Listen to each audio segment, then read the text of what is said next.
Dear students, आपका स्वागत है हमारे यूट्यूब चैनल पर। मैं रजनीश कुमार। आज हम संकुल यौगिकों में त्रिविम समायोजिता का अध्ययन करेंगे। इससे पहले हमने संकुल यौगिकों में संरचनात्मक समायोजिता का अध्ययन किया था। तो चलिए शुरू करते हैं। त्रिविम समायोजिता। त्रिविम समायोजिता किसे कहते हैं? ऐसे यौगिक जिनकी संरचना अनुसूत्र तो समान हो लेकिन त्रिविम में व्यवस्था भिन्न भिन्न हो। त्रिविम में व्यवस्था भिन्न भिन्न हो। त्रिविम का मतलब है 3D के अंदर उसकी जो आकाशीय व्यवस्था है, आकाशीय जो व्यवस्था है वो भिन्न भिन्न होना चाहिए। वो क्या होती है? भिन्न भिन्न होती है। तो ऐसे यौगिक होते हैं ना, वो त्रिविम समायोजिता प्रदर्शित करते हैं। त्रिविम समायोजिता होती है वो दो प्रकार की होती है। कौन कौन सी होती है? एक तो होती है ज्यामितीय समायोजिता, जियोमेट्रिकल आइसोमेरिज्म, और 2 नंबर है प्रकाशिक समायोजिता। इसे कहते हैं ऑप्टिकल आइसोमेरिज्म। ये है ज्यामितीय समायोजिता, इसे कहते हैं जियोमेट्रिकल आइसोमेरिज्म। इसे GI से लिखते हैं, इसे OI से लिखते हैं। प्रकाशिक की जगह एक नाम और आता है ध्रुवन समायोजिता। क्या आती है? ध्रुवन समायोजिता। तो हम सबसे पहले किसका अध्ययन करेंगे? ज्यामितीय समायोजिता का अध्ययन करेंगे। तो देखिए, ज्यामितीय समायोजिता होती है GI, वो कोऑर्डिनेशन संख्या 4 और कोऑर्डिनेशन संख्या 6 दोनों प्रकार के संकुल प्रदर्शित करते हैं। कोऑर्डिनेशन 4 वाले का मतलब है इसके अंदर 4 लिगेंड है जो कोऑर्डिनेट बॉन्ड बना रहे हैं। इसके अंदर कितने लिगेंड है? 6। जो कितने कोऑर्डिनेट बॉन्ड बना रहे हैं? 6। ठीक है। 4 के अंदर हम 2 संरचनाएं पढ़ते हैं। मैंने आपको बताया था समन्वय बहुफलक। एक तो होता है टेट्राहेड्रल TD, एक स्क्वायर प्लेनर SP। इसे बोलते हैं चतुष्फलकीय, और इसे बोलते हैं वर्ग समतलीय। स्क्वायर प्लेनर का मतलब क्या है? वर्ग समतलीय। और यहाँ बनेंगी एक ही संरचना, उसे कहते हैं ऑक्टाहेड्रल, इसको कहते हैं अष्टफलकीय। क्या बोलते हैं? अष्टफलकीय बोलते हैं। तो देखिए, कोऑर्डिनेशन संख्या 4 और 6 दो ही प्रदर्शित करते हैं। टेट्राहेड्रल में चतुष्फलकीय, SP के अंदर वर्ग समतलीय, और ऑक्टाहेड्रल को कहते हैं अष्टफलकीय। ठीक है। अब पहले GI का मतलब समझते हैं। ज्यामितीय समायोजिता का मतलब क्या है? इसके 2 रूप होते हैं, एक तो होते हैं सिस, एक होते हैं ट्रांस। एक होता है सिस और एक क्या होता है? ट्रांस। सिस का मतलब होता है समपक्ष। क्या मतलब होता है? समपक्ष। और ट्रांस का मतलब क्या होता है? विपक्ष। सिस का मतलब समान समान, और ट्रांस का मतलब अलग अलग। यानी कि जब दो सेम लिगेंड पास पास हो, जब दो लिगेंड अलग अलग हो चाहे वैसे ही हो, यदि पास पास हो, दो लिगेंड पास पास हो तो वो होता है सिस। यदि लिगेंड दूर दूर हो तो वो क्या कहलाता है? ट्रांस कहलाता है। ठीक है। तो ये समपक्ष, ये विपक्ष हो गया। अब बात आती है ये कौन से संकुल दर्शाते हैं? संकुल मैंने 2 प्रकार के बताए थे ना। एक तो मैंने बताया था हेटेरोलेप्टिक, और एक बार मैंने बताया था होमोलेप्टिक। क्या बताया था? होमोलेप्टिक। तो होमोलेप्टिक का मतलब क्या है? जिसके अंदर सारे लिगेंड सेम हो, जैसे MA4 चारों लिगेंड सेम। और हेटेरो का मतलब क्या होता है? अलग अलग। होमो का मतलब सारे सेम। हेटेरो का मतलब कोई भी एक भी अलग हो सकता है, 2 भी अलग हो सकता है, 3 भी, यानी कि अलग होना चाहिए। तो ये बताओ, जब सारे लिगेंड समान आ गए तो क्या वो समायोजिता प्रदर्शित करेंगे? बिल्कुल नहीं करेंगे, क्योंकि हम इनको अलग यानी कि डिफ्रेंशिएट नहीं कर पाएंगे, अलग नहीं कर पाएंगे, क्योंकि चारों तो सेम है। कौन सी व्यवस्था देखेंगे? सिस या ट्रांस से कोई व्यवस्था अपने देख नहीं पाएंगे। तो कोऑर्डिनेशन संख्या से 4 हो 6 हो, यदि अगर लिगेंड सेम है तो ये GI समायोजिता प्रदर्शित नहीं करेंगे, क्योंकि MA4 ये और MA6 ये अष्टफलकीय है, ये टेट्राहेड्रल, दोनों GI प्रदर्शित नहीं करेंगे। क्यों नहीं करेंगे? क्योंकि होमोलेप्टिक है। तो ध्यान रखना, जो GI समायोजिता होती है वो कौन प्रदर्शित करते हैं? हेटेरोलेप्टिक संकुल प्रदर्शित करते हैं, जिसके अंदर लिगेंड अलग अलग होने चाहिए। चलिए, हम सबसे पहले क्या पढ़ेंगे? कोऑर्डिनेशन संख्या 4 में पढ़ेंगे। 4 के अंदर 2 संरचनाएं हैं, तो 2 के अंदर SP होता है ना, वर्ग समतलीय, वो तो प्रदर्शित करता है, लेकिन टेट्राहेड्रल प्रदर्शित नहीं कर सकता। GI प्रदर्शित नहीं कर सकता। क्यों नहीं कर सकता? वो आप देखिए, क्योंकि स्क्वायर प्लेनेट की कोई भी मेटल है, एक लिगेंड यहाँ है, एक यहाँ है, एक लिगेंड नीचे, एक ऊपर है, ऐसी अवस्था होती है। इन सभी के बीच में 109 डिग्री 28 मिनट का कोण है। तो बताओ सारों में से कैसे ही आप एंगल नाप लेना, सभी का कोण होता है वो समान होता है 109 डिग्री 28 मिनट। तो बताओ जब सभी का एंगल समान आ गया, जब सभी का एंगल समान आ गया तो बताओ क्या वो समानता प्रदर्शित करेगा, क्या नहीं करेगा। लेकिन स्क्वायर प्लेनेट में देखिए आप, स्क्वायर प्लेनेट के अंदर कोई मेटल है, यहाँ लिगेंड अलग अलग हैं, दे रखा है। तो हम कोई भी दो लिगेंड की तुलना करें, मान लो इन दोनों के बीच में 90 डिग्री कोण है, मान लो क्या 90 डिग्री होता ही है। और जब इस लिगेंड को मैंने यहाँ एक्सचेंज कर दिया तो यहाँ आ गया, तो यहाँ आ गया, तो इन दोनों के बीच में कितना एंगल हो गया, 180 डिग्री हो गया। तो बताओ पहले 90 डिग्री था, अब 180 डिग्री हो गया, क्या चेंज हुआ कि नहीं हुआ। तो हुआ ना। तो जब देखो जब दो पास पास होना, जैसे मैं आपको वापस बना के बता रहा हूँ, ये देखिए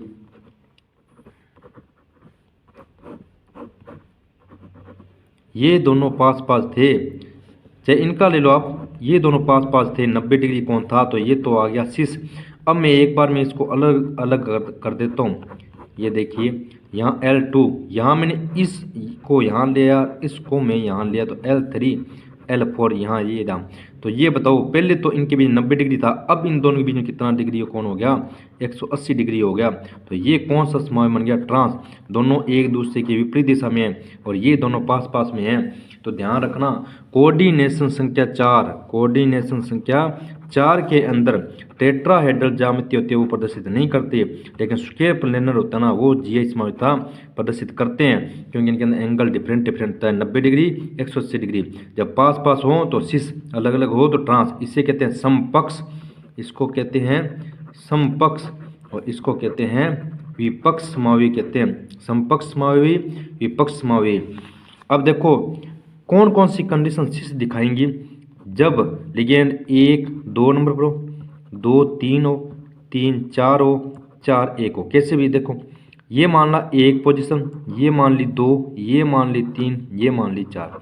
जब 1 2 यानी पास पास है, 2 3 हो पास पास है, 3 4 हो पास पास है, 4 1 हो पास पास है, तब तो होगा शीर्ष रूप। यदि कंडीशन आ जाए 2 और 4, कौन कुछ सीख रहे हैं, 2 और 4 1 और 3, तब कौन सा होगा ट्रांस। क्योंकि देखो 1 2 3 4, जब 1 और 3 कंडीशन आ जाए और 2 और 4 कंडीशन आ जाए तो वो आमने सामने हो गया ना। तो ट्रांस कंडीशन कब दिखाई देती है, जब 2 4 आमने सामने हो, 1 3 आमने सामने, तब तो ट्रांस। और शीर्ष की कंडीशन है 4, 1 2 2 3 3 4 4 1, ठीक है। तो ये होगा शीर्ष और ये होगा ट्रांस। तो ये मैंने बता दिया आपको। कोऑर्डिनेशन के 4 वाले टेट्राहेड्रल प्रदर्शित नहीं करेंगे, एक होमोलेप्टिक संकुल होता है वो प्रदर्शित नहीं करेंगे, हेटेरोलेप्टिक संकुल करेंगे प्रदर्शित। तो चलिए अब मैं शुरू करता हूँ आपका कोऑर्डिनेशन संख्या 4 के अंदर स्क्वायर प्लेनर के अंदर हम कितने जीआई संकुल बन सकते हैं वो हम देखते हैं। चलिए शुरू करते हैं। ये लीजिए, जो कोऑर्डिनेशन संख्या 4 है, कोऑर्डिनेशन संख्या 4 है, ये टोटल हम 4 प्रकार की समावी पढ़ेंगे। कितने प्रकार की पढ़ेंगे, 4 प्रकार की पढ़ेंगे। कौन कौन से पढ़ेंगे, एक तो है MX2L2, एक तो ये MX2L2। 2 नंबर कौन सा आएगा, MX2AB पढ़ेंगे। 3 नंबर कौन सा पढ़ेंगे हम,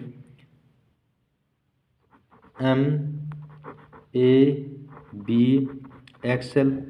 और 4 नंबर कौन सा पढ़ेंगे, MAB2, ठीक है। यानी कि इसको आप XY मान लो आप इसको, ठीक है। ये 4 प्रकार के हम पढ़ेंगे, 4 प्रकार की यौगिक पढ़ेंगे, MX2XLAB, ये सारे कैसे हैं, अलग अलग समावेश। इसको भी आप XL लिख लो, AL लिख लो, यानी कि एक दंतुक लिगेंड है ये सारे। ये कैसे लिगेंड है, एक दंतुक, और ये एक साथ कंबाइंड है ना, ये द्विदंतुक लिगेंड है, द्विदंतुक लिगेंड है। कैसा है, असममित। असममित का मतलब ये है इसके अंदर जो दाता परमाणु है ना वो अलग अलग है, वो तो होता है असममित द्वितंतुक। और सममित द्वितंतुक क्या होता है, जिसमें सेम हो। सेम का मतलब जैसे एथिलीन डाइमीन है, उसके अंदर दोनों नाइट्रोजन परमाणु होते हैं, लेकिन ग्लाइसिन तो देखेंगे तो उसके अंदर एक तो ऑक्सीजन होता है, एक नाइट्रोजन होता है, तो ये असममित हो गया। तो हम टोटल 4 प्रकार की समवायु पढ़ेंगे। पहला आता है MH2L2। तो इसका देखिए हम एग्जाम्पल लेते हैं। सबसे पहले एग्जाम्पल क्या आता है, प्लेटिनम NH3 का 2Cl2, ये इसका एग्जाम्पल है। इसमें देखो समवायु कैसे बनेगा, वर्गीय समतल वर्गाकार कैसे होगा, इससे होता स्केपनर। एक और बना लीजिए, बिल्कुल आसान है, आप देखते जाना। पहले तो हमने क्या करना है, दोनों अमोनिया को यहाँ रख दिया, क्लोरीन को यहाँ रख दिया, दोनों पास पास आ गए। अब मैंने क्या किया, इसको यहाँ और इसको यहाँ एक्सचेंज कर दिया, बस एक ही पोजीशन चेंज करनी है, तो मैंने ये किया। अब देखिए यहाँ दोनों पास पास थे और यहाँ अलग अलग हो गए, तो ये कौन सा रूप हो गया, सिस, और ये क्या होगा, ट्रांस। ये 2 समवायु बन गए। कितने समवायु बन गए, 2। तो ये हमारा 1 नंबर था जिसके 2 समवायु बन गए, सिस और ट्रांस। अब याद रखने वाली बात देखिए, इस कॉम्प्लेक्स का नाम होता है सिस्प्लेटिन। क्या नाम होता है, सिस्प्लेटिन। ये क्या करता है, कैंसर की ट्यूमर होती है ना, जो गांठें होती हैं, कैंसर की ट्यूमर, उनको ये नष्ट करता है। इसलिए प्लेटिन का यूज किया जाता है किस रूप में, एंटी कैंसर एजेंट के रूप में। एंटी कैंसर एजेंट के रूप में इसका उपयोग किया जाता है। इसलिए जरूरी है, कभी कभी क्वेश्चन पूछ लिया जाता है भी हमें स्टीरियो पढ़ना क्यों आवश्यक है, क्या काम आता है। तो देखो है एक ही, लेकिन इसकी व्यवस्था अलग है, सिस इसकी है ट्रांस। तो सिस प्लेटिन का जो काम होता है ना, वो ट्रांस नहीं कर सकता, इसलिए हमें अलग अलग यौगिक पढ़ने पड़ते हैं। और सिस प्लेटिन के अंदर गुण पाया जाता है कि ये कैंसर की ट्यूमर को नष्ट कर देता है, इसलिए इसे एंटी कैंसर एजेंट के रूप में उपयोग किया जाता है, लिया जाता है। ठीक है, ये हो गया MH2L2। फिर नेक्स्ट आता है MH2Al आता है। Al ये लिगेंड है, L ये अलग अलग है। अब इसमें 2 प्रकार की समवायु बनेंगे, मैं यहाँ आपको बना के बताता हूँ। पहले आपने ऐसे करना है, मैं एग्जांपल ले रहा हूँ इसका। एग्जांपल आएगा इसका CONH3 का 2 और ब्रोमीन और क्लोरीन, ये समवायु। इसका एग्जांपल ले रहे हैं अपने, तो यहाँ पर क्या आ गया, ये कोबाल्ट आ गया, यहाँ मैंने रखा ब्रोमीन, यहाँ मैंने लिखा क्लोरीन, यहाँ मैंने अमोनिया, यहाँ मैंने अमोनिया। अब देखो ये दोनों पास पास है ना, अब मैं क्या करूँगा, एक व्यवस्था चेंज कर दूंगा इसको, तो ये तो बन गया सिस रूप। अब इसमें देखो कैसे मैंने अलग किया, ब्रोमीन यहाँ, क्लोरीन यहाँ, ये NH3 देखो पहले तो पास पास पास थे 1 2, अब दूर दूर हो गया, आमने सामने 1 3, तो ये कौन सा समवायु आ गया, ट्रांस समवायु आ गया। समझ में आ गया। आप गिनती कर सकते हैं, जैसे 1 2 3 4, पहले तो 1 2 था, अब कितना 1 2 3 4 1 3 आ गया, तो ये क्या बन गया, ट्रांस समवायु बन गया। तो इसके अंदर भी 2 समवायु बनते हैं, सिस और ट्रांस। आगे वाला जो है ना MAYXL, इसको आप ऐसे लिख लीजिए MAXYL। MAXYL 4 लिगेंड है, चारों अलग अलग है। इसके अंदर एक विशेष कंडीशन बनती है, तो विशेष कंडीशन ये बनती है, वैसे तो सिस और ट्रांस 2 ही बनते हैं, एक सिस एक ट्रांस, लेकिन इसके अंदर 2 सिस है और 1 ट्रांस समवायु बनते हैं। टोटल कितने समवायु बनते हैं, 3 बनते हैं। ये आपके परीक्षा की दृष्टि से बहुत महत्वपूर्ण है। तो देखिए मैं आपको ये बताता हूँ, इसका एग्जाम्पल करते हैं। ये है MAXYL, इसका एग्जाम्पल देखिए आप। इसका एग्जाम्पल करेंगे platinum, ammonia, bromine, chlorine, pyridine. ये चारों के चारों लिगेंड अलग अलग हैं। ये देखिए अब कैसी व्यवस्था होगी, आपको मैं पहले आप 3 बना लीजिए, मैं आपको बना के बताता हूँ। ये लीजिए, ये लीजिए, हमें कोई भी एक अवस्था को चेंज करना है। ये प्लेटिनम प्लेटिनम प्लेटिनम, यहाँ था ब्रोमीन, यहाँ है क्लोरीन, यहाँ है अमोनिया और यहाँ क्या है, पिरिडिन है। आगे वाले मैंने ब्रोमीन रखा, क्लोरीन रखा और यहाँ पर PYNH3 आ गया। और आगे वाले हम क्या करेंगे, जो ये है पिरिडिन और यहाँ पर क्या आएगा, क्लोरीन, ये आएगा ब्रोमीन और ये आएगा अमोनिया। अब देखिए मैंने क्या किया, पहले सिंपल संरचना बना ली मैंने। इन दोनों को मैंने पास पास रख दिया, ये सिस है। इनको मैंने चेंज कर दिया, ये यहाँ गया, ये यहाँ गया, ये गया ना, यहाँ पर चेंज हो गया ना, ये गया कि नहीं गया, ये पास पास थे लेकिन अब क्या हो गया, दूर दूर हो गए। ठीक है, यानी कि क्लोरीन के पास था पहले पेरिडिन, अब अलग हो गया। अब मैंने आगे वाले में, तीसरे वाले में क्या किया, ये दोनों चेंज कर दिए, क्लोरीन को यहाँ ले, पेरिडिन को यहाँ ले गया। पहली कंडीशन है जो पोजीशन है उसे मैंने इन दोनों को चेंज किया है, और जो ये तीसरी कंडीशन है इसमें मैंने इन दोनों का चेंज किया है। तो देखो ये दोनों पास पास ही थे ना यहाँ, और यहाँ भी पास पास थे, तो यहाँ पर क्या बन गया, ये दोनों शिष्य बन गए। क्या बन गए, दोनों शिष्य बन गए। लेकिन यहाँ अलग अलग हो गए ना, ब्रोमीन क्लोरीन आमने सामने हो गए ना। देखो ब्रोमीन क्लोरीन पास पास, यहाँ भी पास पास, यहाँ दोनों एक दूसरे दूर हो गए। ये कौन सा समावय आ गया, ट्रांस समावय आ गया। इसके 3 समावय बनते हैं, 2 शिष्य 1 ट्रांस। ये बहुत इंपॉर्टेंट है, इसको याद करना है। और लास्ट आता है वो है MaB2। क्या आता है, MaB2। मैंने कहा था ये असममित द्वितंतुक लिगेंड है, तो इसका एग्जांपल है प्लेटिनम ग्लाइसिनेटो। ये द्वितंतुक लिगेंड है, तो 2 दूनी 4, कोऑर्डिनेट संख्या तो 4 है। अब देखो ये कैसे बनेगा, ये कैसे समानता प्रदर्शित करेगा, इसकी पहले संरचना देखिए। इसकी संरचना कैसे होती है, CH2 C double bond O negative NH2, ये ले। यहाँ एक तो नाइट्रोजन डोनेट कर रहा है, एक ऑक्सीजन डोनेट कर रहा है मेटल को, दोनों अलग अलग है ना। तो ये क्या होगा, असममित द्वितंतुक लिगेंड है। ठीक है, तो अब देखिए मैं इसकी संरचना बनाता हूँ, कैसे बनेगी इसकी संरचना। ये प्लेटिनम है। अब देखो एक बार तो क्या होगा, ऑक्सीजन डिनोट करेगा। क्या करेगा, एक बार तो ऑक्सीजन देगा और एक बार क्या होगा, नाइट्रोजन देगा। ठीक है, यहाँ देखिए मैं आपको बता रहा हूँ कैसे होगा, आप ध्यान से देखते रहिएगा। ये से संरचना बना रखी है मैंने। ठीक है, अब देखो दोनों पास पास हैं, यहाँ ऑक्सीजन दे रहा है, यहाँ नाइट्रोजन दे रहा है, यहाँ ऑक्सीजन यहाँ नाइट्रोजन, ये दोनों पास पास है ना। 1 2 3 4। आगे वाले मैं क्या करूँगा, इन दोनों को चेंज कर दूंगा। कैसे चेंज करूँगा, देखिए आप, प्लेटिनम। अब क्या करूँगा, ऊपर तो नाइट्रोजन रख दूंगा मैं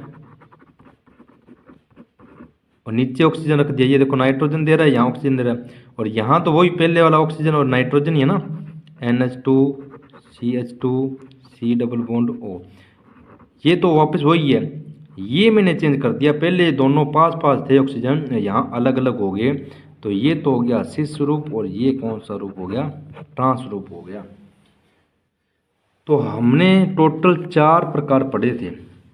ठीक है, कौन कौन सा पढ़ा था, एक तो मैंने पढ़ा MaB, और इसका ट्वाइस पढ़ लिया था। एक मैंने कौन सा पढ़ा था, MaXYL। फिर मैंने कौन सा पढ़ा, MX2Al, और पहले कौन सा था, MX2L2। हमने 4 प्रकार के पढ़े हैं, इसमें 3 बनेंगे, इसमें 2 बनेंगे, इसमें 2 बनेंगे, इसमें 2 बनेंगे।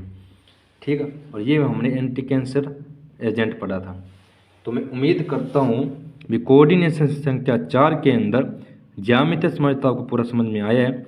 हमें ये 4 ही ढंग से अच्छे तरीके से पढ़ना है, इनसे बाहर क्वेश्चन नहीं जाएगा। मैं उम्मीद करता हूँ आपको समझ में आया है। कोई डाउट हो तो कमेंट करके पूछिए, वीडियो को लाइक कीजिए, शेयर कीजिए। धन्यवाद।